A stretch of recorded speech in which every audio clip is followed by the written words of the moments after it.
ሰላም እንዴት ናችሁ? ቪዲዮን ከመጀመራችሁ በፊት ላይክ እና ሰብስክራይብ ማድረግ እንዳትረሱ። ፊልሙ የሚጀምረው አንዲት ዱሪ የምትባል ቆንጅዬ ሴት እያሳየን ሲሆን በሄደችበት ሁሉ የሰውን ቀልብ የምትገዛ ነበረች።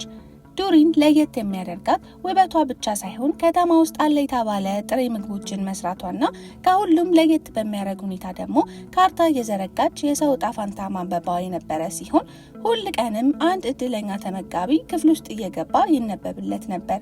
ከ10 ዓመት በፊት ዱሪ ተማሪ የነበረች ታዋቂ የነበረች ሲሆን ከተለያዩ ወንዶች ጋርም የፍቅር ግንኙነት ነበራት። በአሁኑ ወቅት ዱሪ ሰዎች ምግብ ቤቷ ጋር ቆመው ለማብሰል ተፍ ትላለች። ሰዎቹም የዛሬው እድለኛ ማን ይሆን እያሉ ሚኒያና ጂኒያን የሚባሉ ጓደኛሞቾች ሊነበብላቸው ይመረጣሉ። ዱሪም ካርታዎቿን ተውዛ ካስተካከለች በኋላ ጂያንን እንድትመርጥ ታደርጋትና የመረጠችው ካርታ ሲነበብም በቅርቡ በፍቅር ሕይወቷ ችግር እንደሚገጥማት ትነገራታለች።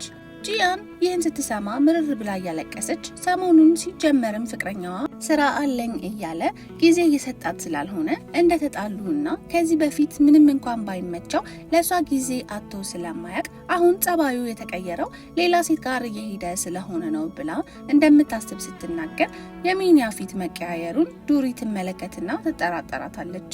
ከዱሪ ምግብ አጠገብ ሌላ ቤት የተከራየ ሰው ነበርና እንኳን ለቅሶና ጩኸት ትንሿም ድምፅ ትገባበት ስለነበረ ይረበሻል። ተከራዩ ውቢን ሲሆን የድርጅቱ አስተዳደር ሆኖ ለጊዜው እዚህ የተከራየው ዝምታ ፈልጎ ቢሆንም በለቅሷቸው ግን በጣም በመረበሹ ግድግዳውን ይቀጠቅጥባቸዋል። ዱሪ ግን ሰው መከራየቱን እንኳን ስለማታውቅ ግንባታ ነው ብላ ችላ ትለዋለች። ተስፋ ስለቆረጠም ኤርፎኑን ሰክቶ ይተኛና በንጋታውም በጊዜ ተነስቶ ቁርሱን ከበላ በኋላ ቀደም ሲል ከነበረው ሁኔታ ሁሉ ለየት ብሎ ሱፍ ቢለብስም ውጪ ሲወጣ ግዴታ ካልሆነበት በስተቀር ስለሚሞቀው ምቾት ያለ ልብስ ነበር የሚያዘወትረው። በተመሳሳይ ሰዓት ዱሪን ተነስታ መዘገጃጀት ትጀምራለች። የእሷ ቤት እንደ ውቢን የሚያምርና የነጻ ያልነበረ ቢሆንም ውቢን ቢሮ ከደረሰ በኋላ ጸሐፊው ቴኪያንግ የተለያዩ ሞዴሎች ያሉበትን ፎቶ ለፓንትና ጡት ማስያዣ ማስታወቂያቸው እንዲጠቀም ሲያሳየው ውቢን ግን እነዚህ ፎቶዎች በጣም የተገላለጡ በመሆናቸው የተሳሳተ መልእክት ያስተላልፋሉ ብሎ ስላሰበ ቆንጆ ሆነው ቀለል ያሉ ፎቶዎች እንደሚፈልግ ይነግረዋል። ዱሪ እነ ውቢን መስሪያ ቤት ሰው ፈልጋ ትመጣና በመንገዷ ላይ ስለ ቀድሞ ምሽት ማሰብ ትጀምራለች።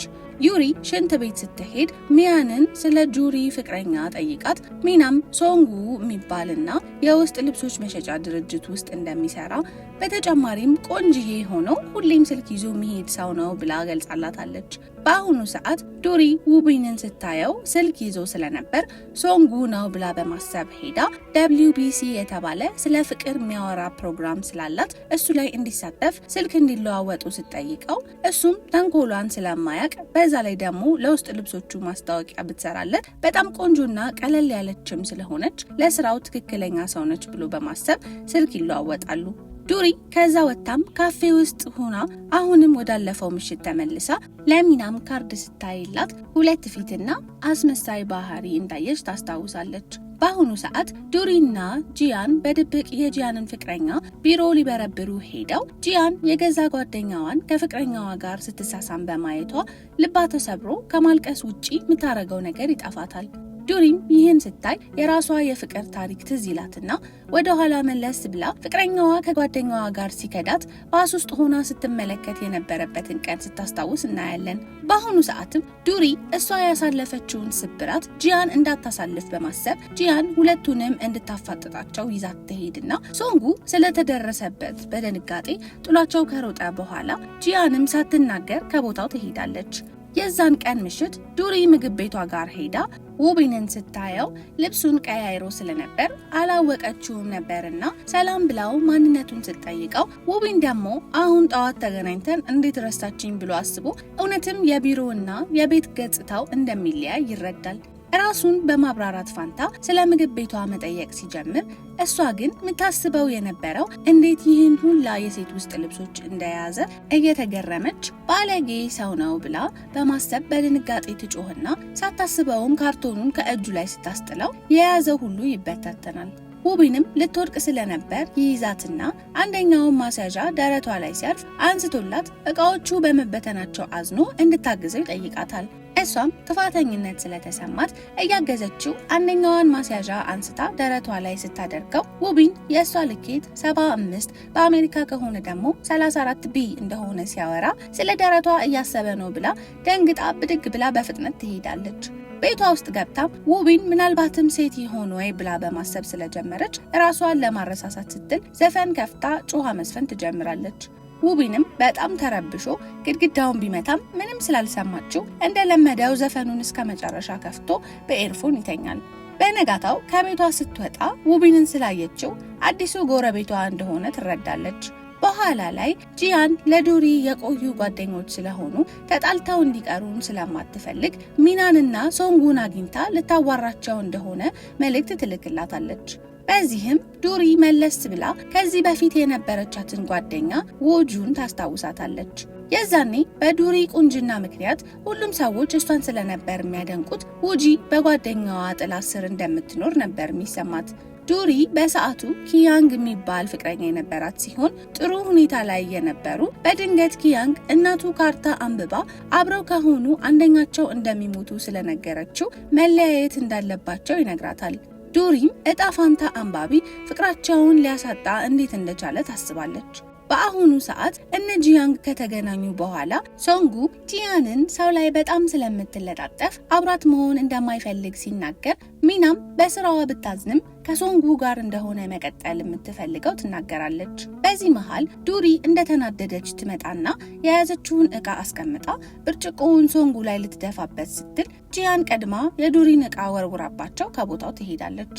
በሌላ ሁኔታ ውቢን የዱሪ ምግብ ቤት ውስጥ ቁጭ ብሎ ምግቡ እስኪመጣ እየጠበቀ ሞዴሎችን በስልኩ እያየ ሲመርጥ ዱሪ ቀድሞውንም ባለጌ አድርጋ ስለነበር የምታስበው አሁን የበለጠ ሀሳቧ ልክ እንደሆነ እያሰበች ሁለት ሰዎች ወደ ውስጥ ይገባሉ። በሚገርም ሁኔታ የቀድሞ ፍቅረኛዋና ጓደኛዋ የነበሩ ሲሆን ውጁም ሊጋቡ እንደሆነ ወዲያው ስትናገር ኪጓንግ ግን ጥፋተኝነት ይሰማውና ያፍራል። ምክንያቱ ደግሞ ከዚህ ቀደም ምንም እንኳን በካርታ አንባቢ አሳቦ ቢሆንም የተለያዩት እውነታው ግን ከውጁ ጋር ማግጦባት ስለነበር ነበር። ዱሪም እንደተለያዩ ባስ ውስጥ ከውጁ ጋር አይታው ያለቀሰችበትን ጊዜ አስታውሳ በእልህ እጇን ጭብጥ ስታረግ ውቢን እንደተጨነቀች ገብቶት የራሷ ጊዜ ሊሰጣት በማሰብ ቶሎ ምግቡን አስጠቅልሎ ይሄዳል።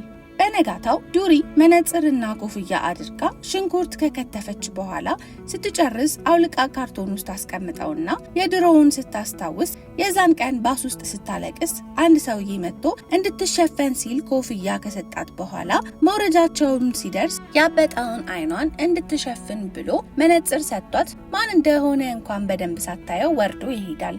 በአሁኑ ሰዓት ውቢን ከቴካንግ ጋር ሳይክል እየነዳ ቴካንግ ውቢንን ስለሚያደንቀው እና አንድ አርአያ ስለሚያየው ብዙ ነገሩ እንደሱ እንዲሆነ ይፈልግ ነበርና አነዳዱን ሲያስመስል ውቢን ደግሞ በዚህ ባህሪው በጣም ይናደድ ስለነበር ግንኙነታቸው የአለቃና የጸሐፊ ከመሆኑም በላይ ቴኪያንግ እንደራሱ እንዲሆን ያስጠነቅቀዋል። ቴኪያንግም ስራ ቦታ ሲሆኑ ኮስታራ እንደሚሆን ውጪ ላይ ሲሆኑ ግን ጓደኛሞች እንዲሆኑ እንደሚፈልግና ምሽት ላይ ደግሞ እየጠጡ ስለተቸገረበት የፍቅር ጉዳይ እንዲያማክረው ይጠይቀዋል። ውቢን ግን በሁኔታ ሁሉ ስለተበሳጨ ትቶት ይሄዳል። በሌላ ሁኔታ ውጁ የሰርግ ጥሪ ለዱሪ ይዛላት ትመጣና ቀስ ብላ ሰርጉ ላይ ከሰው ጋር እንደምትጠብቃት ነግራት በነገር መልኩ ደግሞ ፍቅረኛ ራሱ አለሽ ወይ ብላ ትጠይቃታለች። በዚህ አጋጣሚ ውቢን ገብቶ ወሬያቸውን ሰምቶ ስለነበር የዱሪን ምችት መነሳት አይቶ ወደ እነሱ ይሄድና ፍቅረኛዋ እንደሆነ ይናገራል። ዱሪም ሁኔታውን ተቀብላ እያስመሰለች ሳለ ቴኪያንግ ሲመጣ ይህን በማየቱ ሄዶ ራሱን የውቢን ጸሐፊ ነኝ ሲል ለዱሪ ያስተዋውቃል። ውቢንም በስራው ስላፈረ ቴኪያንግን ይዞት ከክፍሉ ይወጣል። ውጪ ላይም ቴኪያንግ ዱሪ ማለት ከዚህ በፊት መታ ስለ WBC አውርታ የሄደችው ልጅ እንደሆነችና በዛ ላይ ደግሞ ከጀርባው ሴቶችን የሚያዋራ ስለመሰለው ግራ ሲጋባ ውቢን ሁኔታው እንደሱ እንዳልሆነ አስረድቶት ራሱን ሲመለከት በዚህ አለባበሱ እንዴት የዱሪ ፍቅረኛ ነኝ ሲል ሊታመን እንደቻለ ይገርመዋል።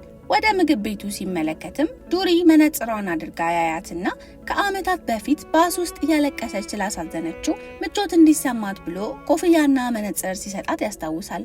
በዚህም በጭንቀቷ ስለደረሰላት ውቢን ደስ ይሰኛል። በነጋታው ቢሮ ውስጥ ቴኪያንግ በድጋሚ ስላለፈው ምሽት ውቢንን ሲጠይቀው ፍቅረኛዋ እንደሆነ እያስመሰለ እንጂ ምንም ግንኙነት እንደሌላቸው ነግሮት ወሬውን ለማስቀየር ሲል ስራ ያዘዋል። ቴኪያንግ ግን በመልሱ ስላልረካ የዱሪ ምግብ ቤት በመሄድ ነገሮችን ሊያጣራ ይወስናል። ምሽት ላይም ሰው ባዶ እስኪሆን ጠብቆ መጠጥ ከጋበዛት በኋላ በስካር መንፈስ አብረው እየተዝናኑ ቴኪያንግ መነጽሩን ሲያይ ይገረማል። ምንም እንኳን በሁሉም ነገር ውቢንን ለመምሰል ቢጥርም መቼም የማይሳካለት የእሱን ውድ መነጽር መያዝ ስለነበር ይህን ውድ መነጽር ዱሪ ከየት ልታገኘው እንደቻለች ማሰብ ይጀምራል። ቆይታውም እጣ ፋንታው ሲነበብ የበራ ወደፊት ቢታይለትም እሱ ግን በመነጽሩ ልቡ ጠፍቶ ስለነበር እጣ ፋንታውን በመነጽሩ ሊቀይርሽ ይላታል። እሷም አልቀይርም ስላለችው ውስጡ ሰላም ያጣና በስካር መንፈሱ ውቢን ጋር ደውሎ ስለ መነጽሩ ይጠይቀዋል። ውቢንም ከዱሪ ጋር አንድ ላይ ሰክረዋል ብሎ በማሰብ ለያቸው ይሄድና ሲደርስም ሁለቱም ሰክረው ወንድምና እህት ነን እያሉ ዱሪ ደግሞ በጣም ቆንጆ እኮ ነኝ እያለች ስትቀልድ ውቢን በፈገግታዋ እጅግ ደስ ይሰኛል። ሲጠጋትም ዱሪ ግራ ስለገባት መነጽሯን አድርጋ ትሸፋፈናለች። በኋላ ላይም ሲያወሩ ከዓመታት በፊት መነጽሩንና ኮፍያውን የሰጣት ሰው ውቢን መሆኑን በመረዳቷ ከልቧ ስታመሰግነው እሱም ከዚህ በኋላ መነጽሩን ስታዝን ሳይሆን ፀሐይ ሲሆንና ደስ ሲላት ብቻ እንድታደርገው ይጠይቃታል። በነጋታው ዱሪና ውቢን ከቤታቸው ሲወጡ ይገናኙና ውቢን በሱፍ ስለነበር ዱሪ እሱ እንደሆነ አላወቀችም ነበር። አተኩራ ካየችው በኋላ የውቢን መንታ ይሆን እንዴ ብላ ስላሰበች ጭራሽ ግራ ትጋባለች። ውቢንም ራሱን ከማስረዳቱ በፊት ከቢሮ ይደወልላትና ጥሏት ይሄዳል። በኋላ ላይ ዱሪ የቀድሞ የሥራ ባልደረቦቿን ስታያቸው ድሮ WBC የፍቅር ፕሮግራም ላይ ጸሐፊ ሆና የምትሰራበትን ጊዜ ማስታወስ ትጀምራለች። በሰዓቱ ዱሪ በጣም ቆንጆ ስለነበረች ብዙ ሰዎችን ወደ ፕሮግራሙ ለማምጣት ቀላል የነበረላት ሲሆን ጥሩ እየሰራች ባለበት ሁኔታ ሂዮ ጆን የምትባል የሥራ ባልደረባዋ ስለቀናችባት ዱሪ ከብዙ ወንድ ጋር ግንኙነት ያላት ሴት እንደሆነች ታስወራባታለች። ለራሷ ለዱሪ በዚህ አተራማሽነትሽ ከቀጠልሽ እንዴት ስራሽን መስራት ትችያለሽ ስትል ስላሸማቀቀቻት የዱሪ በWBC ያላት ቆይታ ያቆማል። አሁን ላይ ሂዮ ጆንግ እና ጓደኞቿ የዱሪ ምግብ ቤት ስለመጡ ዱሪ ባትወዳቸውም የውሸት እየሳቀች ስታስተናግዳቸው ሂዮ ጆንግ ደፈር ብላ እሷ ከወጣች በኋላ ድርጅቱ ስራው እንደቀዘቀዘና እንድትመለስ እንደምትፈልግ ትጠይቃታለች። ይህ ብቻ ሳይሆን እንደ አለቃዋ እንድታከብራት እንደምትፈልግ ስትነግራት ዱሪ ምላሽ ሳትሰጥ ንቃ በማለፏ ሂዮ ጆንግ ተበሳጭታ አላስፈላጊ ትዕይንት ስትፈጥር የአንዱን ጓደኛዋን አፍንጫ መታ ታደመዋለች። በዚህ ግርግር ላይ ውቢን ድንገት ሲመጣ ሁሉም ሰው ጸጥ ይልና ሄም የውስጥ ልብስ ሻጭ ድርጅት አስተዳደር እንደሆነ ትለየዋለች። እሱም አጉል ሰዓት ላይ መጣሁ ብሎ በማሰብ ይቅርታ ብሎ ይሄዳል። ዱሪም ሁሉም እንዲሄዱ በትህትና ጠይቃ ታስወጣቸዋለች። የዛን ቀን ምሽት ዱሪ ምግብ ለውቢን ይዛለት ትሄድና ቤቱ ከገባች በኋላ ግን መታጠቢያ ቤት ስለነበር ዝም ብላ አስቀምጣው እንድትሄድ ይነግራታል። እሷም ቤቱ በሙሉ በሴቶች ውስጥ ልብስ ሞልቶ ስታየው ከዚህ በፊትም ባለጌ ነው ብላ ስለምታስብ አሁን ቤቱን በደንብ እየቃኘች ውቢን ሳታስበው ፎጣ ብቻ ለብሶ ይመጣና ደንግጣ ከጮኸች በኋላ ተረጋግተው ቁጭ ብለው ሲያወሩ ውቢን የውስጥ ልብስ ድርጅት አስተዳደር ስለሆነ በዛ ምክንያት ሁሌም ከሴቶች ውስጥ ልብስ እንደማይለይ ያስረዳታል። በዚህም ባለጌ ነው ብላ ማሰቧን ታቆምና ውቢን እና ሱፍ ለብሶ የሚሄደው ሰውዬ መንታ ሳይሆኑ ራሱ ውቢን እንደሆነም ተረድታ ይዛ የመጣችውን ምግብ ትሰጠዋለች። በነጋታው ሂዮ ጆንግ ለጓደኞቿ ዱሪን በመጠቀም ውቢንን ወደ ድርጅታቸው እንደምታመጣው ካወራች በኋላ ውቢንን ቀጥራው ለመግባባት ስትል ከዱሪ ጋር ያላቸውን ግንኙነት እንደመጠቀም ስትል ውቢን ከእሷ ጋር ሊሰራ እንደማይፈልግና ከዱሪ ጋር ያለው ግንኙነት ከWBC ጋር ምንም እንደማይገናኝ ገልጾላት ለመጥፎ ባህሪዋም ጥሩ ንግግር ይናገራታል። በዚህም መዋረድ ስለተሰማት ዱሪ ጋር ሄዳ ስለ ውቢን ስትጠይቃት ዱሪ ጎረቤቷ እንደሆነ ገልጻላት፣ ነገር ግን በሂዮ ጆንግ ባህሪ በጣም ስለተናደደች ቅን መሆኗን ትታ በኃይል ታስወጣታለች። በሌላ በኩል ቴኪያንግ ውቢንን ዱሪ ጋር ስላለው መነጽር ሲጠይቀው ዱሪ ማለት ከ7 ዓመት በፊት አግኝቶ የረዳት ሴት እንደሆነች ይነግረዋል። ቴኪያንግም ከድሮ ፍቅሩ ጋር ተገናኘ ሲል ደስ ሲለው ውቢን ግን ገና ምንም የተረጋገጠ ነገር እንደሌለው ያወራል። ቢሆንም ግን ጅማሬ ነው በሚል ቴኪያንግ ይደሰታል። በአንድ ምሽት ውቢን እንደምንም ደፈር ብሎ ግድግዳውን ለዱሪ ሲያንኳኳላት ይህን ሁላ ጊዜ ይሰማት እንደነበር በማሰብ ብታፍርም ጸጥ ባለው ምሽት ደስ የሚል ጨዋታ ይጀምራሉ። በሌላ ሁኔታ ቴኪያንግ አንድ ካፌ ተቀምጦ ስራውን እየሰራ ሳለ አንዲት ኤያንግ የምትባል ቆንጅዬ አስተናጋጅ ተጨማሪ ቡና ታመጣለትና ቴኪያንግም ወዲያውኑ ይወዳታል። በሌላ ሁኔታ ዱሪ እቃ ገዛስታ ስትመለስ ያደናቅፋትና ሊደፋባት ሲል አንድ መልከ መልካም ወጣት ይመጣና ያግዛታል። ወጣቱ ምግብ ቤቷን ሊያይላትና ሰዎችም ሊተዋወቅላት በጓደኝነት እየቀረባት ቴኪያንግን መንገድ ላይ አግኝቷቸው ልጁን በጣም ለጓደኝነት እንደሚመች ነግሮት ዱሪም ካገዛት በኋላ ወጣቱም ተሰናብቷቸው ይሄዳል። ዱሪና ቴኪያንግም ወደ ምግብ ቤቷ ሲሄዱ ሰዎች ተሰብስበው ስታይ ገና ቤቱ ሳይከፈት ይሄ ሁላ ሰው ከየት እንደመጣ እያሰበች ሰዎቹ ጋዜጠኞች ስለነበሩ ወደ እሷ ይመጡና ውቢን ታዋቂ እንዳይሆን የእሷ እጅ እንዳለበት በጥያቄ ያፋጥጧታል። ምግብ ቤቱ ሰላም ስላልነበረው ውቢን ጋር ከሄዱም በኋላ ዱሪ ከዚህ ግርግር ጀርባ ሄጆንግ ናት ብላ እያሰበች ሲሆን የዱሪ ሰራተኛ ሄጆንግ ወሬውን ስትጽፍ ስታያት እንመለከታለን። ይህም በጣም ስላናደዳት ዱሪ በነጋታው ወደ WBC በመሄድ ሄጆንግን በጥፊ አጩላት ሁለተኛ እንደዚህ አይነት ነገር እንዳትሞክር ታስጠነቅቃታለች። በኋላ ላይም በስራዋ ስላሳፈረቻት ደስታቸውን ካከበሩ በኋላ ቴኪያንግ ተሰናብቷቸው ሄድና ዱሪና ውቢን አብረው እየተራመዱ እየተፋፈሩና እያወሩ ዱሪ ምግብ ቤቷ ጋር ስትደርስ ከውስጥ የምትወስደው ዕቃ እንዳለ ነግራው ከውቢን ጋር ይለያያሉ። ምግብ ቤቱ ጋር ሆና ቴኪያንግ በድንገት ይመጣና ሰላም ካላት በኋላ ላደረጋት ነገር ይቅርታ ሊጠይቃት ብቻ እንደሚፈልግ እየተናገረ ውጁ ስትደውልለት ሀሳቡንም ሳይጨርስ ይሄዳል። በነጋታው ቴኪያንግ ቆንጅየዋን አስተናጋጅ ወዳየበት ካፌ ሲሄድ ሶንጉ የአያንግ የመጨረሻ ቀን እንደነበርና አሁን ከስራ እንደለቀቀች ተናግሮ ነገር ግን ቴኪያንግ የሚሰራበት ድርጅት ውስጥ እንደተቀጠረች ቢነግረውም ስላልሰማው አዝኖ ይሄዳል። ስራ ቦታውም ላይ ቀኑ ሙሉ ስለ አያንግ እያሰበ ውሎ ሶንጉ ይመጣና አዲሷ የድርጅታቸው ሰራተኛ አያንግን ያስተዋውቀዋል። ቴኪያንግም አለቃዋ ስለሆነ በጣም ደስ ብሎት የድርጅቱን ሁኔታ ሊያስተምራት በደስታ ይስማማል። የዛን ቀን ምሽት ውቢንና ዱሪ ከግድግዳቸው ጀርባ ለረጅም ሰዓት ካወሩ በኋላ ውቢን እንደሚወዳት ሲገልጽላት ዱሪም ሳታንገራግር ተመሳሳይ ስሜቷን ትነግረዋለች። በዚህም ውቢን በፍጥነት ወደ በሯ ሄዶ እንደከፈተችለትም በደስታ ይስማታል። በነጋታው ከዱሪ ጋር የራሳቸውን ጊዜ እንዲያሳልፉ ብሎ ውቢን ምግብ ቤቷ ቢሄድም ቴኪያንግ መጥቶ ባለማወቅ ጊዜያቸውን ይሻማል። ዱሪም ካርታ እያነበበችለት በቅርቡ ገንዘቡን እንደሚያጣ ስትነግረው ቴኪያንግ በድንገት ወደ ኋላ ይመለስና በትውስታ ተመልሶ ከዚህ በፊት ይወዳት የነበረች ፍቅረኛው ሁሉም ነገር እንደምታስገዛው እንደነበርና እሱም ብሩን ብትጨርስበትም ስለሚወዳት እሺ ይላት እንደነበር ነገር ግን በስተመጨረሻ ለሌላ ወንድ ጥላው እንደሄደች ያስታውስና አሁን ግን አያንግ እንደዛ ያለች ሴት እንዳልሆነች ለራሱ ይናገራል። ቴኪያንግ ከሄደ በኋላ ውቢንና ዱሪ የራሳቸውን ጊዜ ያሳልፋሉ። በነጋታውም ውጁና ጊክዋንግ ዱሪን ለማበሳጨት ቢሄዱም ጊክዋንግ ከጊዜ በኋላ ዱሪን በጣም እንደበደላት እንደሚሰማው ውጂ ታስታውሳለች። ወደ ኋላ መለስ ብለን ስናይም በመጀመሪያ ውጁና ጊክዋንግ ዱሪን ከነበረባት የካርታ ማንበብ ልምድ ሊያላቅቋት ያስቡና ጊክዋንግ እናቱ ካርታ አንባቢ አናግራ ግንኙነታቸው ጥሩ እንዳልሆነ እንደተነገረው ይገልጽላታል። በሚያሳዝን ሁኔታም የሁለቱ ፍቅር ካበቃ በኋላ ከውጁ ጋር ጊዜ በማሳለፉ አንድ ላይ እንደሆኑ እንመለከታለን። በአሁኑ ሰዓት ውጁና ጊክዋንግ በሚሰማው ስሜት ከተጣሉ በኋላ ጊክዋንግ ጥሏት ይሄዳል። በሌላ ሁኔታ ቴኪያንግ የድርጅታቸው ጣራ ላይ ኤያንግ ስለመጣችለት ደስ ተሰኝቶ ሳይጨርስ ገንዘብ እንዲያበድራት ተጠይቀውና እሱም የተባለው ደረሰ ሲል በጣም አዝኖ ነገሮችን ለመርሳት ሲሞክር እና ውቢን ደግሞ በሌላ በኩል ፍቅራቸውን ያጣጥማሉ። ቴኪያንግ በስራ ቦታው የሚያሳየው ዝምተኝነት ከመብዛቱ የተነሳ ውቢን እንኳን ምን ሆኖ እንደሆነ ይጠይቀዋል። አንድ ቀን ሊቆዝም ጣራ ላይ ሄዶ ሶንጉ ኤያንግን ይዟት ይመጣና ከዚህ በፊት ገንዘብ ስታስገባ አዲስ እንደመሆኗ መጠን ተሳስታ ወደ ቴኪያንግ ብር ጨምራ እንደላከችና ከዚህ በፊትም መታ የጠየቀችው ትርፍ የገባውን ብር እንድትመልስለት እንደሆነ ያስረዳዋል።